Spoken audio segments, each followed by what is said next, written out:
resiliency, and we had to OD on those tonight because we certainly didn't start very well, didn't start in very good field position, but look, I couldn't be prouder of our guys. At halftime, nobody blinked, nobody questioned. It was the most together I've ever seen our team, and the theme this entire week was do it for your brother and do it for each other, and I thought they hung tight and did that. And with that said, there's a ton of things to clean up and a lot to get better, and I would be remiss if I didn't give Eli, his team, the Missouri Tigers, the atmosphere they had tonight, some kudos too. They played really physical, really hard, and whipped our butt up front. But I'm proud of the way our guys played. And when we had to run it, it's about the only time we could run it when we had to. Yeah, I was getting at those two drives to end the game. Is that you've had a lot of big drives, your teams have over the years, but where's that one rank up there? I don't know, because I hate that we had to do that, because begs the question why they couldn't do that earlier. And the determination that they showed. We always talk about rising to the competitive nature of an opportunity, and the opportunity arise tonight, and they answered the bell. But if we don't answer the bell earlier, then we won't be a very good football team. We've got to improve in those areas, and it's not like we haven't been working on it prior to tonight. We've seen some of those things show through, and give Missouri a lot of credit. They tried to make us one-dimensional, and it was tough. It was tough sledding tonight. We didn't have our best night for sure. Kirby, what can you say about what your defense did in the first half when the offense was struggling so much, limiting Missouri even to just 16 points in that first half? They should. I mean, let's be honest. We got better players than Missouri up front on our defense. I hate to say it, but we do, and Eli knows that. He did a great job running the ball, managing the clock. He shrunk the game. I thought he did a phenomenal job attacking and taking shots. But our defense rose up. Give Schumann, Muschamp, the defensive staff a lot of credit. They stayed aggressive. There's a lot of players hurt out there. Devin Carter went down. We got guys dinged up. Warren Brinson's dealing with a groin.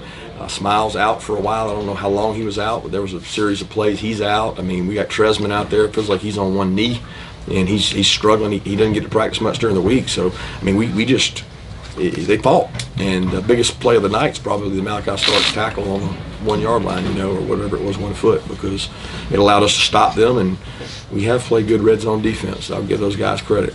What does it say about Malachi that he makes a play like that as a true freshman?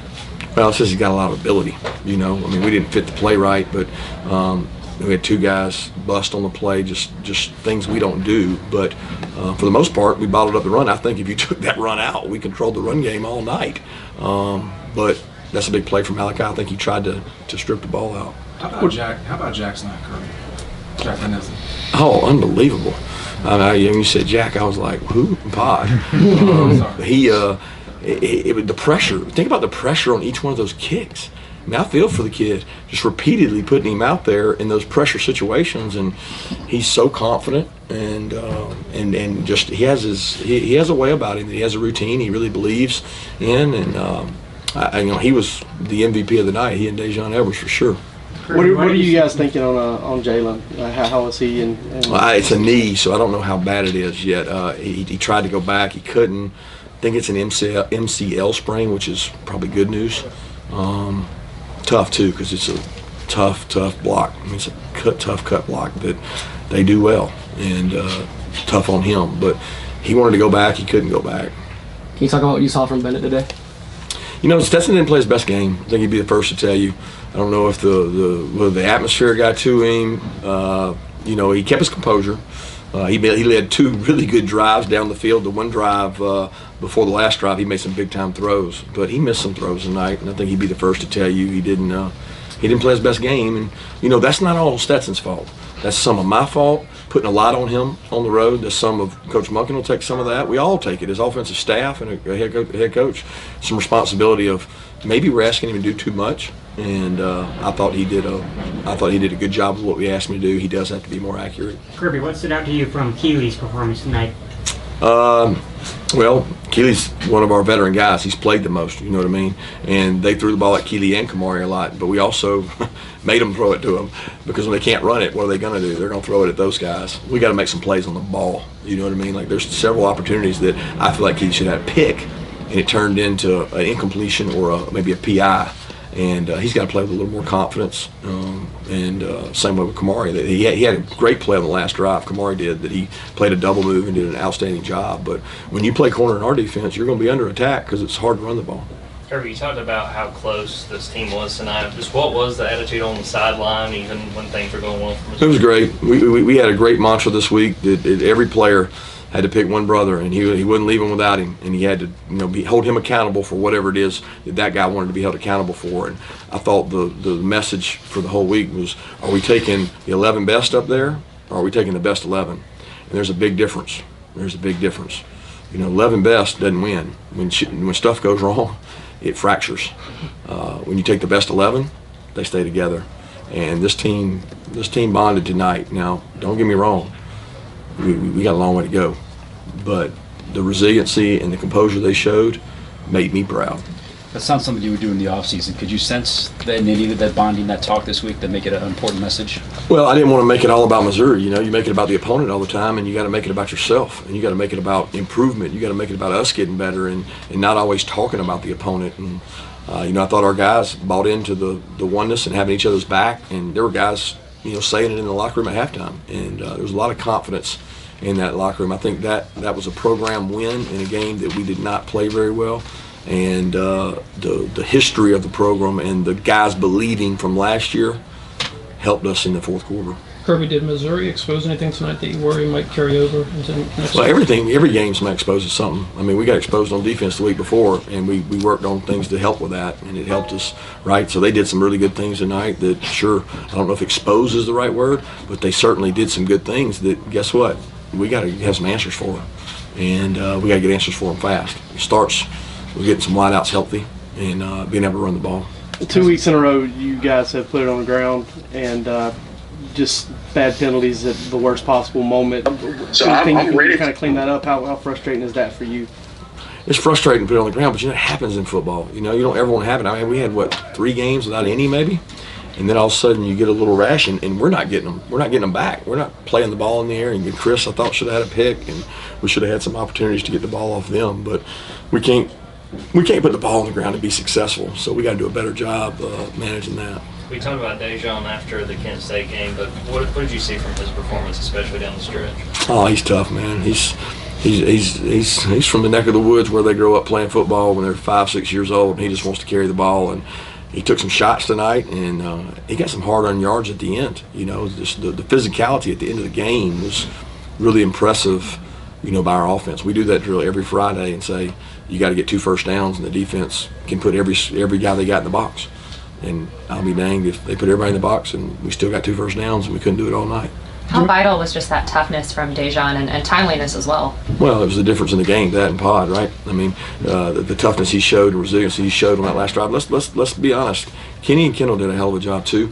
Kenny's out there like a wounded man. I mean, the guy was running for the team with great effort, great toughness, running over people. And there's no way you could say he was 100%.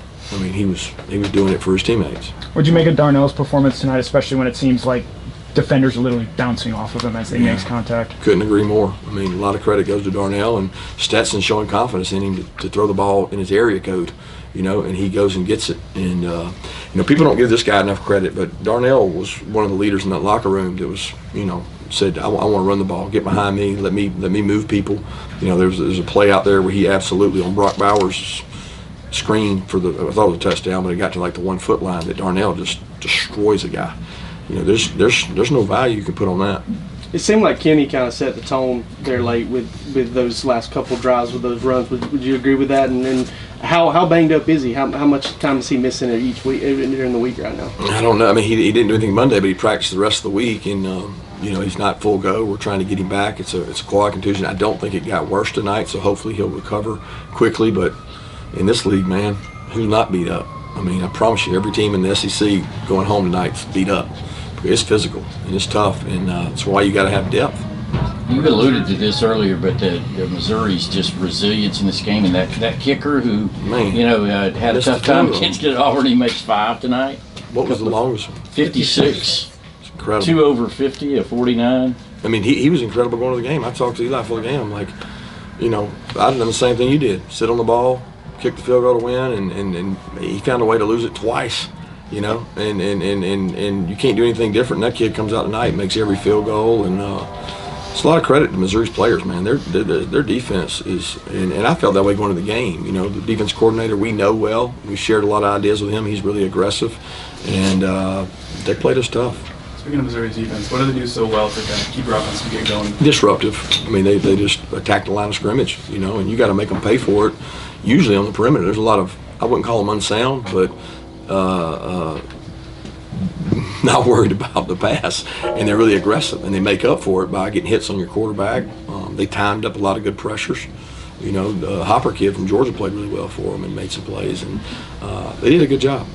As a coaching staff, is there anything in particular y'all do or say when your offense has a first half like that to get them to flush it and move on and play well in the second half, or is it kind of up to them to kind of take it upon themselves and play well? And we composure and resiliency, right? Give the players a way to help themselves. Your job as a coach is how do you help your players in moments like that? Claude told me walking over here, you had to work tonight. And yeah, there's a lot of work that goes into that, because it doesn't, especially with a little more wisdom, it doesn't do any good to yell and scream and holler and hoop and holler. The kids want to do well. You got to help them. The environment makes that hard. And part of that is planning, you know, having a good plan that if things aren't going well, what can you go to? And, you know, we've always relied on our ability to run the ball in these tough moments like this, and we didn't really have it tonight. And we had it at the end, but we didn't have it early. Missouri had a couple of big plays for the air tonight. What were they doing to make those happen throughout the game? I missed you there. What? Missouri had a couple of big plays throughout the air, or through the air tonight. What were they doing throughout the game to make those happen? They're throwing it and catching it. I don't even know which ones you're talking about, to be honest with you. So, I mean, we played a lot of man. I mean, they're going to throw and catch the ball, and man, I didn't think they destroyed us passing the ball or anything. You talked about the run game struggling. Can you put your finger on in that first half what it was that was kind of preventing you guys? Getting your ass whipped up front. That's what the finger was. Like when you put on pads and you got to strike another man and he's across from you and he weighs 300 and you weigh 300, somebody wins and somebody loses. So the finger is we getting our butts whooped. Okay, now scheme-wise, we can maybe help them out. We can do some different things. We can look and find some things. Gap plays helped us. You know, we ran some gap plays and that really helped us. But when you're not running the ball well, you're usually getting whipped. Let's take two more questions. What did you learn about your team tonight?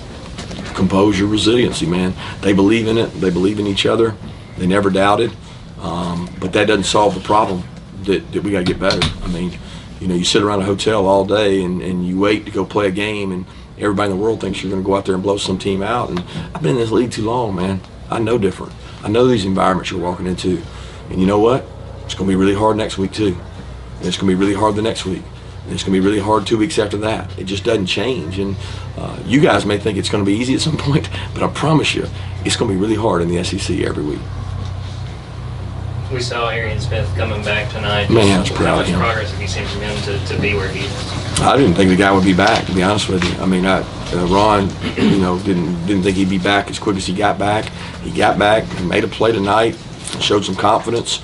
We need him. I mean, if he had been coming along at this point, I just got a lot of hope for him. And then the injury pulled him away again, and now he's back out there, and we got to find a way to get AD back, and we just got to get healthy at wideout. Thank you.